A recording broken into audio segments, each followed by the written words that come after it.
From the All Indiana Podcast Network, this is Real Talk, No Strings Attached. The podcast brought to you by the youth of Indianapolis, using this platform and their voice to touch on vital topics they believe impact their communities. Here's the Real Talk team for some real talk, no strings attached. Are you ready? Because here we go. What's up, Real Talk listeners? This is Eastside Kai. Yo, what's up? It's Jay Scott, aka Julia. Yo, it's Nadia. And we're coming to you with another episode of Real Talk. Honey, it's the red button.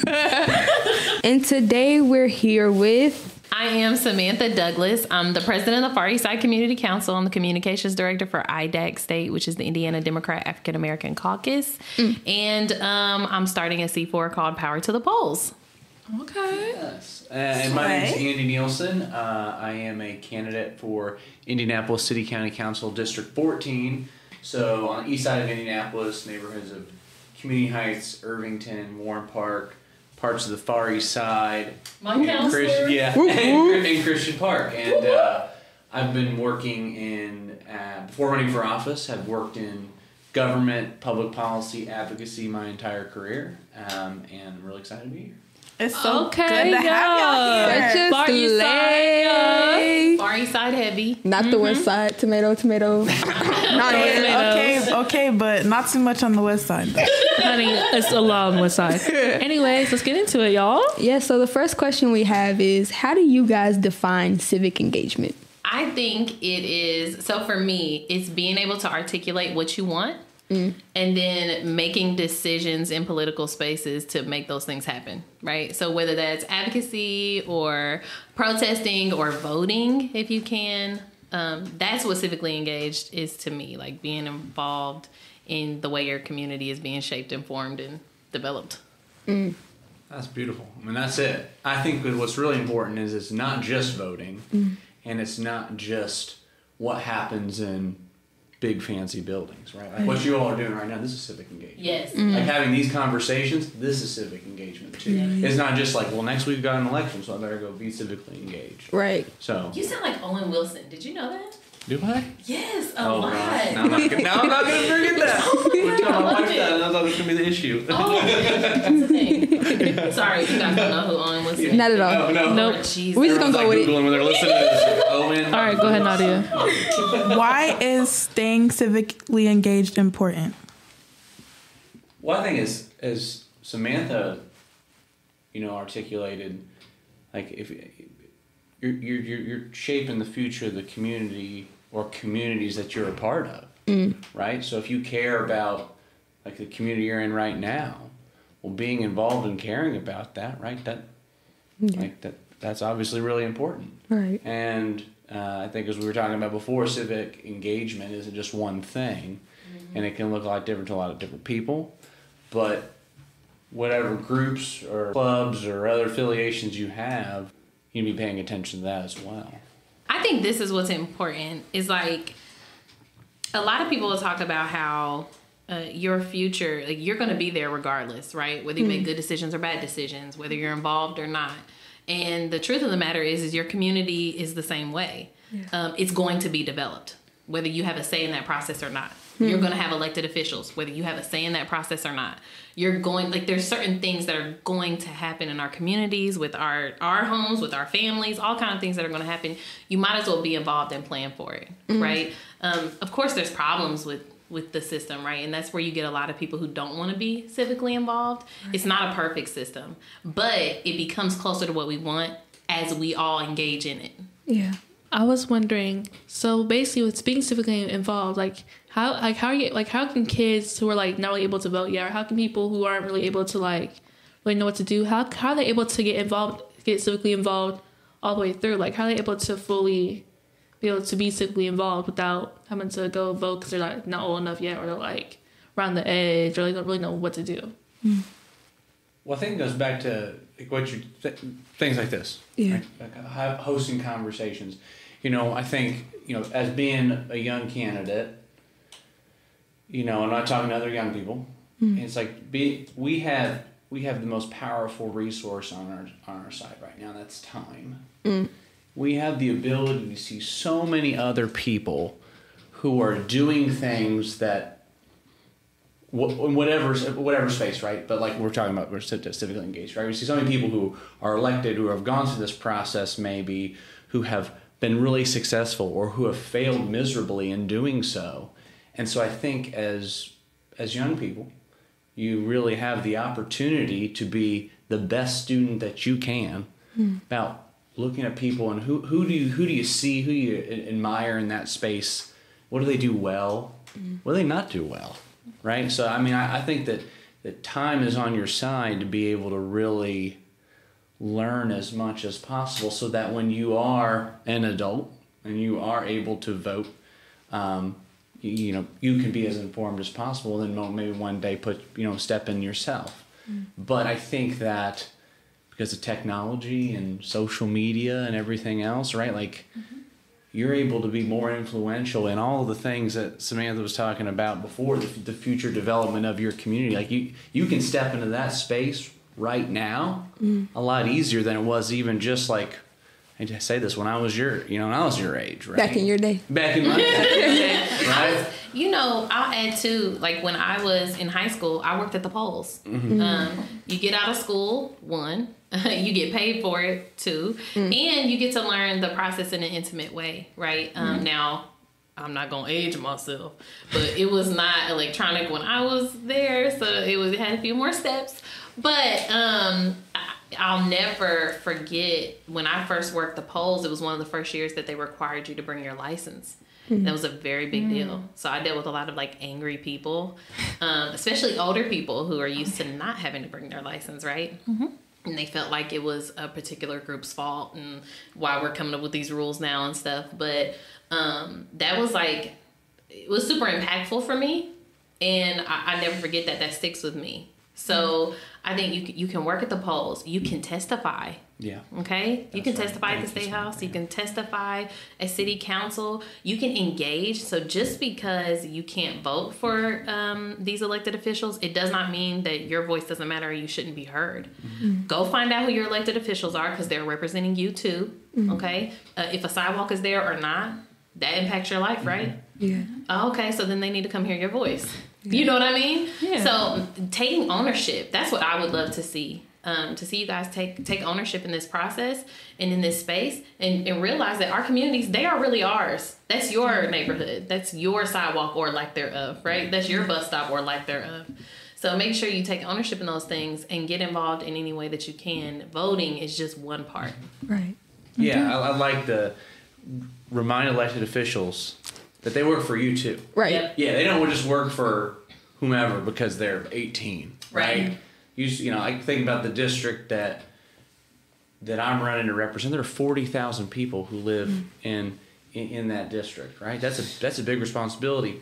Those are adults and those are children. They don't draw those lines for districts because there are this many adults there. Yeah. They draw those lines because that's how many people are living there. Yeah. So I like that. Yeah. Yeah. Have you ever covered a carpet stain with a rug, ignored a leaky faucet, pretended your half-painted living room is supposed to look like that? Well, you're not alone. We've all got unfinished home projects. But there's an easier way. Thumbtack is the app that makes it easier to care for your home. Pull out your phone and in just a few taps, search, chat, and book highly rated pros right in your neighborhood. Download Thumbtack and start caring for your home the easier way. And Sam, you had said something earlier that something along the lines of being civically engaged first starts with knowing what your vision for your community is, something along with that, being clear about what you want. And so my question is for the both of you guys, how can young people, because you both have in the work you've done, Sam, you've done more community-based stuff, Andy, you've done more policy-related stuff. How can young people who want to be civically engaged get clear about what they want for their future? Because I think we see all the things that are wrong with our community. We see why is there always construction that gives us respiratory issues and I can't breathe and our air quality is bad and I can't walk because there's not a sidewalk there. We see all these things that are bad in our community, but I think being involved in the process sometimes overwhelms us because we don't know where to start. And so how can we build our analysis? How can we know which person or which system to go after or tackle so that we can get the things that we want. Not only get the things that we want, but like know what exactly do we want. If that question makes sense, like how can we get clear about that truly within ourselves? You know, first of all, I listen to Neil deGrasse Tyson all the time on social media, and I just love him. He's an astrophysicist. For y'all that don't know, Google him. He's dope. But one of the things that he talks about a lot is how we kill curiosity in children when they're small. So, like, let's say there's an egg on the counter, and, you know, you go to grab that egg, and your parent tells you, don't do that, right? And it immediately starts to just kind of squash your ability to be curious and make mistakes. Let it break. Let them feel the sliminess of it. Let them like explore and experiment and figure out. Well, in that, when we kill that for you all, what happens is you stop asking too many questions too, you know? Or we tell you things like, do what I say, you know, regardless, or because I said so, or things like that. And it kills curiosity. So I would say, first of all, keep asking questions. Yeah. Right? Okay. If it looks funny, if it stinks, if it, you know what I mean? Ask why. Why is there so much construction? Why? Who does that? I promise you, when I first came into this space, I didn't really know a whole lot. All I knew was what I thought. Yeah. And all I did is keep asking why and who. Who does that? I want sidewalks in my neighborhood. Who does that? And understand too that every complaint is a potential for a solution. Right? Okay. So if you're saying I want more sidewalks, you would say, well, if you're saying I hate that we don't have sidewalks, right? It's a complaint. So the solution to that would be to have them, right? Who builds sidewalks? What government organization does sidewalks? Oh, DPW. Oh, and they get their assignments from who? Oh, my counselor. And he gets it from who? Who controls him? Me. It's me. Yeah. You know what I mean? So my last counselor wasn't on his job. We have a new one now. You know what I mean? That is how the process works. Yeah. That is how the process works. So I would say none of us know it all. That's the other thing. We think to be civically involved or engaged, we got to know it all. You don't. All you need to know is what you want. Yeah. Look around. What do you not have? What do you want? Yeah. So ask questions. Just know what you want, and then find somebody like me or Andy or Shania or any of us, you know, and ask, hey, who does that? Yeah. And don't think it's a dumb question. It's never a dumb question. This system is complex. I ask stupid stuff all the time, I promise you. I do, all the time, because I can't know everything. Now, I know the FAR like the back of my hand, right? And I bet they don't know that. You know what I mean? Yeah. Y'all know NBA Youngboy, and I bet they don't know that. You know what I mean? So they can, sometimes you'll feel stupid asking stuff. Sometimes they'll feel stupid asking stuff, right? That's okay. This is how we learn and grow together. But yeah, ask questions, stay inquisitive, and know what you want. Right. Yeah. Well, the only thing I'll add is like when you're, because I could not agree more. That's what I was going to say, is like just ask questions. And sometimes you just got to be prepared that there's not going to be an answer too. Yeah. And that is, what's that then? That's opportunity for you to really shape that. Yes. Right? Because some of these big, you know, when we're talking about fixing a road, right? As Samantha identified, there's a process. Okay, I got to get this with DPW, maybe advocate with my counselor, get the money here, get that. Right? There's a process, and then they hire a construction company and they go out and do it. But there are some bigger issues, right? As we talk about that, there's not a clear answer. And that sometimes the answer is, I don't know. And that means, and if you get to the point where you're talking to people who are the decision makers, and they're telling you they don't know, that's boom, right there. That's your opportunity to really shape that. Yeah. Okay. And I think, you know, when you're asking the question about looking around and seeing all, like being, I think you used the word overwhelmed, right? Like about like, there are a lot of problems. There are a lot of issues. It's all happening rapid fire. And we have these things that are blessings and curses at the same time that remind us of all those things constantly. Yeah. And so take a deep breath and also remind yourself that you're not in charge of fixing everything. At the same time, give yourself a little bit of grace. And also, like, if you're trying to really step in this space as a community leader or trying to be a policy expert, find that issue that you're really motivated by. Because I think when we're curious, you know, we want to get a lot of questions, we're interested in something, the work becomes easier. Yes. It just becomes the barriers of being a professional or a student in that space is just easier, right? We're motivated by, as Samantha said, curiosity. So that's good, because infrastructure does not make me excited. Okay, I'll take that. I don't know about that. I did not go. I don't know about that. I did not dream about. Let's see. You know what I mean? Sidewalks, maybe specifically. Sidewalks in an exit at German Church Road. Okay, Honestly, that would be so nice. I go to CVS and everything. That'd be so nice. See, you know what you want, and guess what? You got time to make it happen. Make it happen for us. But yeah, to his point, I can have opinions on things I don't know a whole lot about, and sometimes, and this is what people don't like to do. I know it's scary, but just be honest and transparent. Yes. I'll tell them, I don't know a lot about how that works. I know I want sidewalks in the exit at German Church Road, though. You know? Right. Yeah. How do you think representatives can connect more with the youth? Because I know it's important for the youth to ask a whole bunch of questions and see if representatives can answer them, but what can the representatives do to make the youth feel more comfortable asking those questions? Show up and listen. I mean, that's a big thing. I just think that's we can't I can't emphasize enough. The whole whatever people say, the percentage of showing up is half the job or 80% of the work. I don't know. There's all those old timey sayings of that, but there's just so much value in showing up and just listening. You know, not having the perspectives that you all have, right? But show up and listening is a huge responsibility. And you think it's so, well, duh. But we see time and again people not doing that. So I know that's not a good answer. I know that's not necessarily the best answer. I'm excited to hear what Samantha's going to say here, but I just think that is so you just need to keep saying it. Yeah. And you need to and you only have the expectation that it doesn't matter what there's an age group between who your elected X is and however old you are. You should have the expectation that those elected officials, again, they work for you, are showing up and actually listening to you. So I think so. I'm going to be super honest. Okay, it's hard to be heard. Let's just call it what it is. Okay, it is hard to be heard.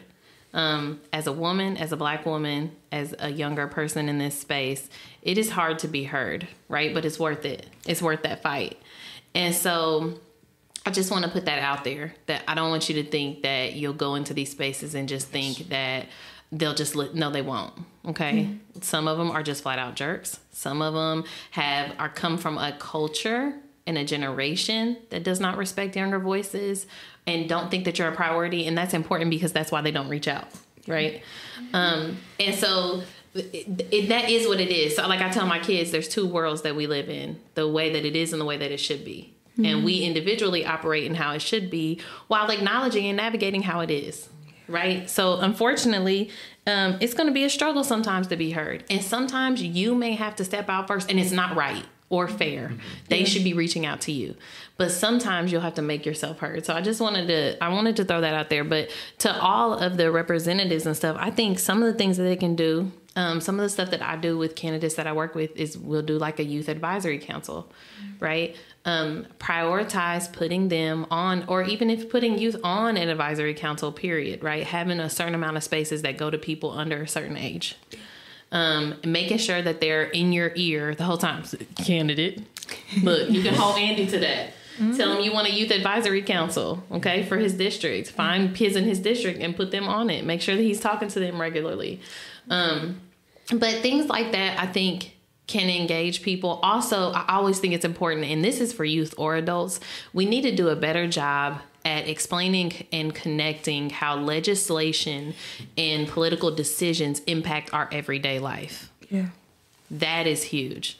You do not even realize how many things are because of some, I won't say who, in some room, right, made a decision about something. Some people voted on it and passed it, and now your life is more difficult because of it. And we need to make sure we're doing a better job at making those connections for people, because then I think it'll help you raise up too and find your place where you want to.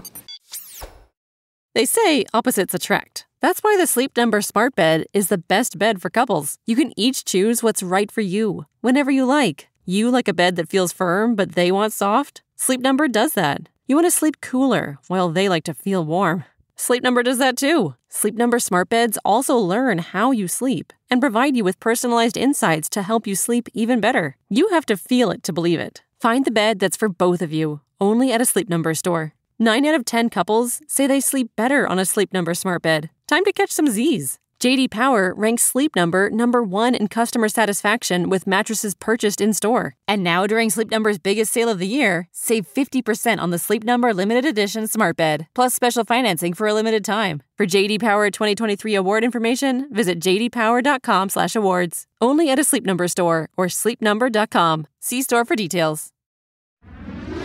And we're back. Yup. All right. So with all this happening, like, in the end, do you feel like once all the polls are over and everything like that, do you feel like there'll be do you feel like the next person will make a change, or do you feel like there's like saying all the stuff that they would do just to like not make a change at all? Yeah, I mean that's I think that's where we hit the point in, because I know we're talking about civic engagement. Really now, if we're talking about elections, we're talking about really about it's like pure politics, right? Folks trying to be elected, and it's the switch from campaigning, being hyper political, and now we're moving over to the governing side, right? We're moving over to the how do you actually put all the pieces together to get that sidewalk done that we were talking about in the first part, right? Like that's something as what you kind of think is simple as putting a sidewalk in has 70 million steps along the way, and and I think there are some folks who have a hard time making that switch, or to maybe kind of in some of the premise of your question, aren't really interested in ever making that switch. Mm-hmm. Politics is still going to be there. But the reality that governing is really, really, really difficult because it's really, really, really tedious. Yeah. It's you got to make sure all these things are lined up the right way and that your voice is heard right at the right time, or you're at the wrong part of the domino effect, right? Mm-hmm. So I think optimistically that by and large, people are running for office because they want to do all of those things they're talking about doing. Mm-hmm. But then met with the realities that like doing all of those things is difficult and can be really frustrating too. Yeah. I wanted to give y'all an example too of, it depends on what level of office you're talking about too, because certain offices need other ones. So people will complain about, for example, a lot about the effectiveness or lack thereof of Barack Obama, right? Mm. But ignore the fact that he had like a Congress in his favor for about 2 years till the midterms, right? Then Democrats lost it. So at that point, he could only get through what he could get through. So it's not that you don't want to fulfill your promises, but also you have to acknowledge that at the end of the day, even with Andy's seat, he's one of how many? 25 counselors, mm-hmm. right? He can only actually control one vote. Mm. So you have to, you know what I mean? So I think a lot of times, just like Andy said, I think most times people have really good intentions and sometimes they have really lofty ideas. But I think as a candidate, that's part of your job and your team's job to make sure that you're giving people realistic expectations about what you can actually accomplish when you get into that seat. And then do your best to follow through on that. Or guess what? In 2 years, 4 years, whatever your term is, you can be out of that seat because you didn't fulfill what you said. Like, that's the checks and balances of it. Yeah. Okay. And then it's not just about like the boring kind of, or what some people can think of boring, of like the details, and those processes are really complicated. You know, as Samantha was saying, well, I saw the win next week, but the relationships that you that you have with those 24 other people, plus the person who has to sign the thing that you're getting done. Well, local government, right? That's the mayor. Like, those relationships are equally as important as an idea being a good one or being effective, because like, if I can't go out and convince people that it's a good idea, if I'm just like, well, I'm the know-it-all and I got it all done right here, just got to read my paper, everything's gonna be fine. If I can go out there and sell it, right, and convince people to do it, I'm not gonna be successful in that either, right? That's the part of the governing too that's challenging. Yeah. So with all these complexities in our system, I think that's one of the things that does make it so overwhelming and feel like, well, where can I start? But how can we in our communities like maintain optimism and make sure that like our dreams and the visions we have for our community are sustained even through like trying to navigate how complex these systems are? How can we maintain optimism and sustain our visions? So, first of all, I think in every part of my life, I maintain optimism because I'm still breathing. Yeah. Period. I believe that I can shift just about anything. You can't tell me different. Period. I don't know if that's a personality trait or just the way that, like, I was raised. Like, it's probably slightly delusional, but it keeps me going. And this is the thing. I think this is where a really good, solid why comes in. Why? Right? When I'm in these spaces, when I'm advocating, I'm really out here because I really love the FAR. Yeah. And I really love the people in it. And I really want my 4 young Black men that I'm raising to live in a world that's better than the one that I've experienced. That's real for me, to my core. Yeah. So when I do things and my why is that strong, every single day I'm motivated and I'm optimistic because the alternative is what? Yeah. Give them a world that's crappier than the one that I had. Because right now that's where it's headed, right? When I came into this world, I had full autonomy, right? I could choose to go get an abortion if I wanted to, if I needed to. I don't have that right now. I can't give them a worse world than I came into. I won't let that happen. So you have to find your why. And then let that create optimism in you. I guess the external factors can't be the source of your optimism because then it'll constantly be killed, right? You know? Yeah. So you have to find an internal source of that optimism and double down. You know? J. Cole said, if I'm betting on myself, then I completely double down. Period. You know what I mean? So keep your why and your motivation internal. Yeah. And double down. All right. Well, I think that's a wrap on this beautiful podcast for Civic Engagement. Thank y'all. It was so nice talking to y'all. Yeah, thank you so much. Thank you. This is Real Talk. No strings attached. Be sure to like and subscribe to this podcast. And be sure to check out other great podcasts on the All Indiana Podcast Network. Online now at allindianapodcastnetwork.com.